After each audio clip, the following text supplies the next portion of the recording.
that the Therapeutic Goods Administration, Australia's medical regulator, has approved access for 5 to 11-year-olds to the Pfizer vaccine. They have made a careful, thorough assessment, determined that it's safe and effective and that it is in the interests of children and Australians for children 5 to 11 to be vaccinated. This is the first of 4 critical steps that are focused on the safety and effectiveness of vaccinating children. The first is the TGA approval. The second is the recommendation of ATAGI. We're expecting that in the coming weeks.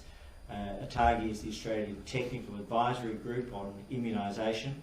The third then is training in relation to the use of the Pfizer vaccine in paediatric cases or for children 5 to 11. And then finally it's the batch testing which is done by the TGA. Our batch testing team, our TGA team, will be working right through Christmas, right through the new year, and our provisional expectation at this stage is that we've been able to bring forward the commencement of the paediatric doses or the children's doses to the 10th of January. And so that's our provisional date, but the message for Australians is very clear. From the 10th of January, Australian children will have access to Pfizer vaccines, and it's recommended for children right across Australia. It's about keeping our kids safe, keeping our families safe, keeping all Australians safe. In terms of the vaccination program, that continues to go from strength to strength. At the moment, we're at over 39.6 million doses in Australia. We're now at 92.8% first doses and 88% second doses. And just to look at what's happened with our 12 to 15-year-olds, if I could focus for a moment, we're at 76.7%, or more than 3/4 of 12 to 15-year-olds who really over a matter of just beyond 11 weeks have already had a first dose, and more than 2/3 of 12 to 15-year-olds, 67.8% of 12 to 15-year-olds are already double dosed.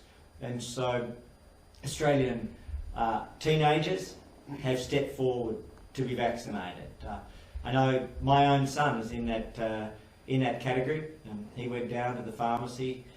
He had his vaccinations there at Mount Martha. Had the Moderna in his case. This is the children's dose now of Pfizer.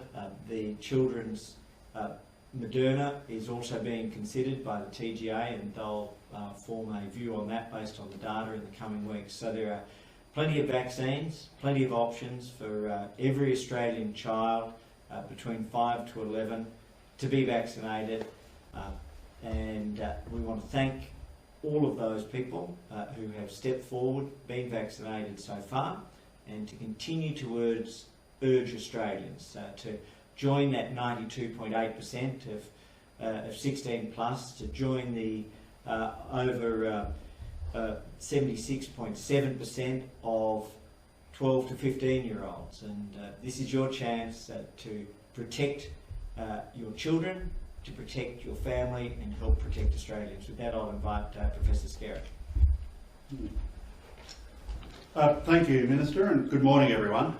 As Minister said, TGA has provisionally approved the Pfizer COVID-19 vaccine for 5 to 11-year-olds. And I just want to talk a little bit about the vaccine itself. It's the same actual vaccine molecule, although it's formulated differently for children. It'll be in a different colour cap. It'll be in a vial that will have an orange cap to distinguish it from the adult ones, which are grey or purple.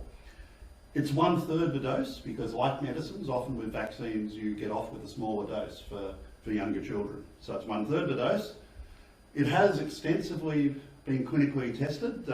It was tested in a trial of almost 2,500 children aged 5 to 11, and in that trial over 1,500 received the vaccine. And the response of the body, the immune response, was identical to that in young adults. So more recently, there's actually been results published in the world, one of the world's top 3 medical journals, the top American medical journal, the New England Journal of Medicine. And in that journal, the results showed that 91% vaccine efficacy. So the efficacy is essentially the same in adults as it is in this group. So we're confident in the performance. There were no safety signals, as we call them, no safety problems identified in those trials.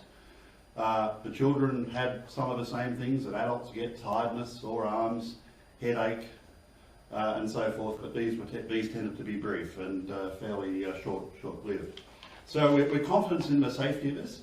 We join a number of other countries, although we are one of the first. So the United States has now been rolling out this vaccine for about 3 weeks. Canada is starting its rollout. The Europeans have given a recommendation, and the Israelis have also approved it. I just want to talk a little bit, because we're often asked, well, why vaccinate kids? Because kids do not get generally as sick as adults, but I emphasise the word generally. Now, there's 2.3 million kids in this age group, and some rather sobering statistics. A bit over a fifth of all cases of COVID are actually in the under 12s. And indeed, some of the early data with Omicron suggest that that may actually be higher for Omicron variant. So our under 12s who are currently unvaccinated do catch COVID. Now, while most kids do get a fairly mild infection, and only a limited number end up in ICU, which is great, there are bigger impacts. Unfortunately, about 1 in 3,000 of the kids who get COVID actually end up with this funny immunological condition called multi-system inflammatory condition. And those kids can end up being very sick for months. It's not the same as long COVID, but it has some things in common. And it has a whole range of symptoms where the kid is just not well. And that's one of the things we're protecting against by vaccinating children. One of the other things, of course, is the ability for kids to live a normal life. I couldn't imagine if I was a young kid of having had 2 years interrupted at school, not being able to play sport, and all the normal social things, catching up with friends. And so the effects on social and educational and sporting and physical development of these kids has been affected by COVID. And the ability to vaccinate those kids so that they can return to those activities, their parents can be confident they can return to those activities, is a real step ahead. We do know that kids often transmit the virus back to their families, about 2/3 do. And at a lower rate, they also transmit the virus within the broader school context. So just to finish, the TGA approval is for vaccination at least 3 weeks apart. We await the ATAGI advice. One of the key things that ATAGI will look at is the gap between the 2 doses, because there's been some emerging decisions in places like Canada that are suggesting that children should perhaps be done 2 months apart or 8 weeks apart to get a stronger immune response. And so that is why both the TGA decision and the ATAGI advice are very important for government. Thanks very much. Okay. Thanks very much to John, and I'll start, if I may, with those on the telephone and then come to the room. Jade? Thanks, Minister. I'm just wondering, how confident are you that ATAGI will recommend that all 5 to 11-year-olds get the jab from January 10, or could you say be limited to kids that are immunocompromised first? So obviously ATAGI is independent, and they've operated in a genuinely independent way with our full and total support.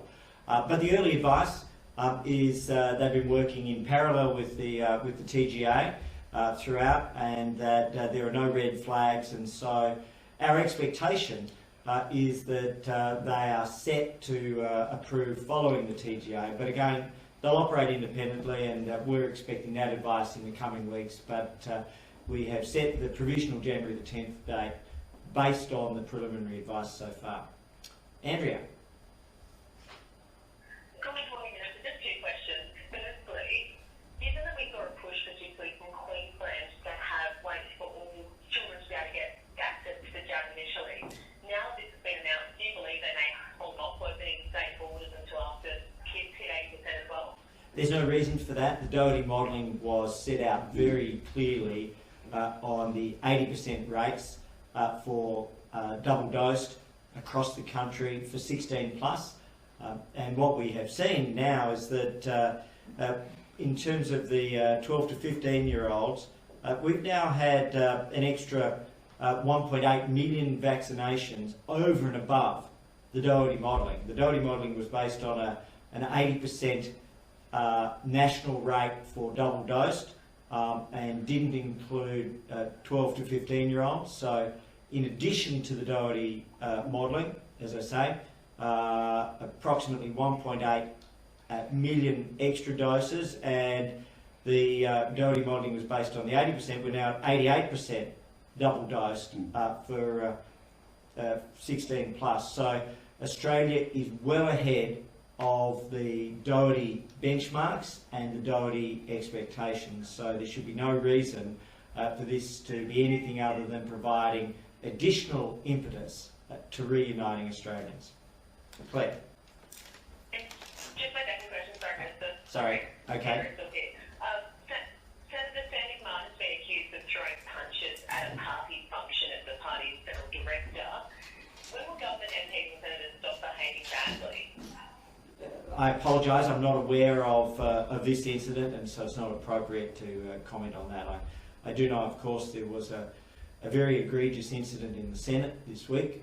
Senator Lydia Thorpe from the Victorian Greens made comments which were deeply offensive and vile in relation to Senator Holly Hughes. So I think it's incumbent on all of us, everywhere, to ensure the best behaviour and be role models. I hadn't heard until your question of the claims, so it wouldn't be appropriate for me to comment on those. Claire from the Daily Telegraph. Thanks, Minister. The World Health Organisation has warned that it'll still be many weeks before we have an understanding of the infectiousness and range of the disease that Omicron might cause. Is that going to cause problems for the government's temporary pause on reopening international borders for some visa holders from December 15 if we're not going to have the answers to some of the questions that were the reason for that pause, and also just with the 5 to 11-year-olds being vaccinated? Does that factor into how Australia will manage Omicron? Is it more likely to pursue reopening if we know that protection for younger children is coming? So two things there. Firstly, in relation to Omicron, I was briefed this morning by both the Chief Medical Officer, Professor Paul Kelly, and the Deputy Chief Medical Officer, Michael Kidd. At this point, there are 15 cases that have been identified in Australia. Others are under investigation. I believe there are 41 countries on our latest advice that have identified the variant. And so we continue to focus on that information. We're reviewing daily and weekly the travel restrictions. There are no plans to change the current proposals, but our message is very clear.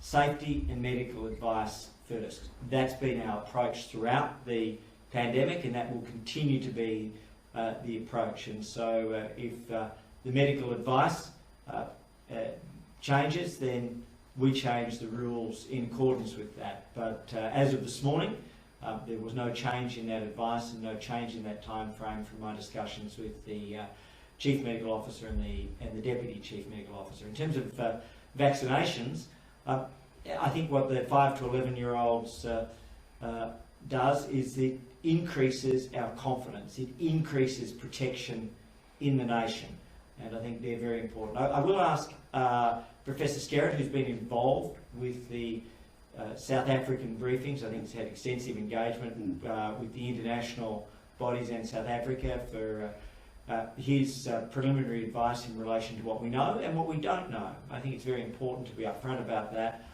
with regards to the 3 variables that flow from the Omicron. Thank you, Minister. So, with Omicron, clearly the greatest experience is in South Africa, although, as the Minister said, now over 40 countries worldwide have reported it. Early indications are that it provides a milder course of disease, although usually there's about a 2-week lag to work out whether there are going to be cases of hospitalisation and severe disease. So that's why the lead-up period to Christmas and exercising caution is so important. The other thing that obviously we're looking at is firstly how well vaccines work against Omicron. There are certain tests you can do with cells and antibodies isolated from vaccinated individuals. So already in Australia we're growing that vaccine as it is growing up in laboratories in a number of other countries, and those laboratory grown versions of Omicron can be used to test how well the vaccines are and give us an indication of the level of protection. Now, companies have said that they are ready to develop and are starting to design new vaccines for Omicron, but I remind people that if we go back 6 months ago with Delta, or even 7 or 8 when it first appeared in India, we thought we might need a new vaccine for Delta. And the good news is that the current vaccines, notwithstanding how widespread and how severe the Delta outbreak was, the current vaccines held us in good stead. So it's really a safety measure that these companies are developing vaccines. The other things are obviously checking for treatments, and there's been a range of treatments that are approved or currently being evaluated, and also the tests such as the rapid antigen test. So the work never stops, and when a new variant comes we have to check everything. But we're quietly optimistic, but I think it is important to be cautious and emphasise we'll know a lot more in the next 7 to 14 to 21 days. Great.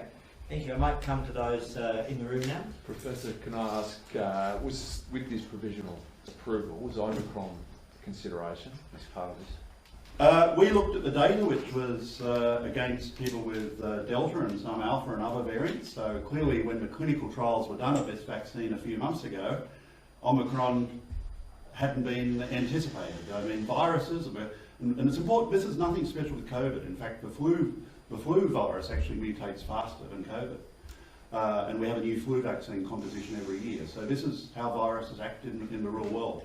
So Omicron is a consideration as far as the importance of vaccinating a broader population. But as I indicated earlier, issues such as getting kids back to sport, getting kids to be confident in their parents to send them to school every day, getting kids to be in a position where they don't accidentally infect their families, they were the important considerations. And of course this symptom of multi-system inflammatory disease that unfortunately some young kids have for months after, even they recover from the initial infection. So they were the main considerations. I guess Omicron is an additional one. So what makes you think this is the best option for this cohort? Vaccination. Well, this particular vaccine for the 5 to 11-year-old. Well, the Pfizer vaccine and the messenger RNA vaccines in general have proven to really be a miracle of science. And it sounded blasé, but I actually put it up there with the lunar landing in 1969 as one of the most dramatic scientific advances that we have done in the last half a century. The fact that we were able to take this technology, no one 18 months ago knew whether or not these messenger RNA vaccines would work, and they've been outstandingly successful. And so we're confident from the data we have that they'll be just as effective in this young age group as they are in teenagers and adults. Professor, I know this, you spoke a little bit about the extensive research that's gone into this, but there is a lot of hesitancy still amongst parents not wanting to get their children vaccinated. What would you say to parents who are hesitant?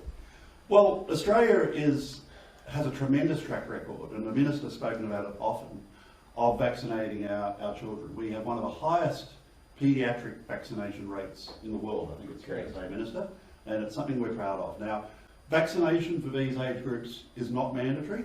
Parents will make their own decision on behalf of the children. But they can rest assured that this vaccine is not only being thoroughly used in the world, we also have the advantage of being a few weeks behind, not many weeks, the US. Already in the US, it's been rolled out in some millions of children, and I was talking to the number 2 at FDA just the other day, and they're not seeing any red flags. So we have that as confidence, but of course it's an individual decision that parents will make on behalf of their family. And Professor, is there any consideration to the time frame for a booster for this cohort? For children, well, early days yet. So the first issue that will have to be considered, as I alluded to, is the gap between vaccinations for young children. And then secondly, there's no real data yet on how well or how rapidly or slowly the immune response decays, to use a word. So We know, for example, with Pfizer, and that's why, and Moderna and AstraZeneca, we know with all vaccines, but in the over 60s and over 70s, the immune response does drop off a bit faster than in middle-aged or younger adults. Obviously, before a booster was looked at for kids, you'd want to see whether or not the immune response persists. It may well be that it's more persistent in younger kids. We don't know yet. But generally, the immune system does drop off the older you get. So that's the sort of work that will keep us very busy in 2022. Just in regards to boosters, is there any sort of update or any additional information you can give us around looking at Moderna for a booster shot? So we are actively looking at Moderna. We have essentially finished our evaluation of Moderna. We've gone back to the company, and the usual process, of course, is we look at it, we go to our committee. They always, as committees of experts have, and we want them to, they'll always have some questions and comments. They're now with Moderna. And so we're hopeful that Moderna will come back to us in the coming days and a decision will be able to be made about the Moderna booster. But as I say, the ball is in Moderna's court. So the simple answer on boosters, and then I'll just refer to vaccines over the course of the coming months to give you that sense of where we're heading. The decision on the Moderna boosters, awaiting now only the final response from the company, is likely within the coming days. That could provide, if it's approved, another additional option for Australians, and I think that's very, very heartening. The next thing is in terms of our vaccines. If, for example, there were paediatric boosters required, because of the depth of contracts we have, we are in a position to meet all of the needs under all of the scenarios in Australia. We have 51 million Novavax that are available subject to approval. We have 60 million Pfizer that are available during the course of 2022. If, for example, there was a third dose for children, a fourth dose for everybody, we've prepared for those scenarios. We have another 15 million Moderna that are coming, and paediatric Moderna are also being considered. So as you think through the approvals to come, there's firstly the Moderna boosters. Secondly, there's the paediatric or 6 to 11-year-old in the case of Moderna, children's vaccines, and then there's Novavax, and they're all just following the evidence as quickly as possible, but subject to safety being the number one priority. So I will say this, our TGA never stops, and I'm thankful, John, to you and to your staff, and apologetic about the fact that so many people will have to work through Christmas on the batch testing. But I will say to Australians that precisely because the TGA never stops working, we are in a position to bring forward and make children's vaccines available, and as we've done with all other vaccines, and achieve the extraordinary rate of 92.8% vaccination in Australia, we would urge all parents to give their children the opportunity to be vaccinated, and vaccinated as early as possible. This is an important step in protecting Australia's children. Thank you very much. Excuse me, Minister, just one other question. There are exclusions being put in place at the moment for some children who aren't vaccinated in the 12-year-old and above. Would you expect that to be the case for the 5 to 11s if they're not vaccinated? Well, we hope that everybody has access to schools and to community events. So that's a matter for states and territories. But above all else, our job is to make the vaccines available and to encourage parents to vaccinate. As John said, we have one of the highest paediatric vaccination rates in the world. Our 5-year-old rate at the moment is over 95% for our National Immunisation Program vaccines. I won't make a prediction with regards to the COVID vaccines, but I will say they're safe and they're effective, and we'd encourage as many parents as possible to bring their children forward to be vaccinated. Thanks a lot.